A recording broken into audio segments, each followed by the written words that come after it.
బావని చంపి సోదరి ఆస్తికి అది బావగారి ఆస్తి అంతా నొక్కేయడానికి ప్రయత్నించి బావనే చంపేసినటువంటి దుర్మార్గుడు ఇప్పుడు తన కుటుంబ సభ్యులతో సహా ఆత్మహత్య చేసుకున్నాడు. ఏదైతే నిన్ననే మాట్లాడుకున్నాం, నెల్లూరు ఎస్పీ గారు సీరియస్ అయ్యారు.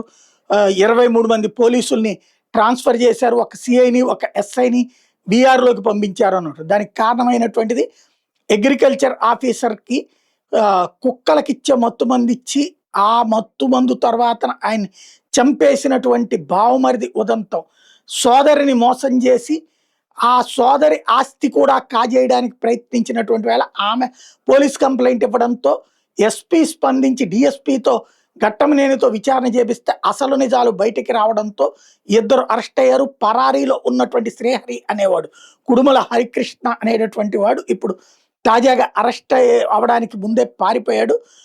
శ్రీహరి హత్య కేసులో హరికృష్ణ ప్రధాన నిందితుడిగా ఉంటాం.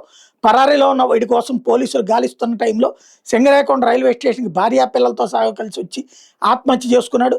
హరికృష్ణ జేబులో ఉన్న ఆధార్ కార్డ్ ఆధారంగా అతనిది ఆత్మహత్య అని తేలింది. ఇదే అతడేనని తేలింది.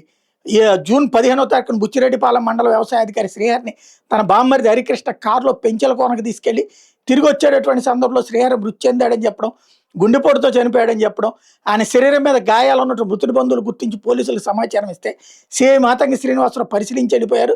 కేసు నమోదు కానీ అనుమానితులు విచారించడం కానీ చేయలేదు.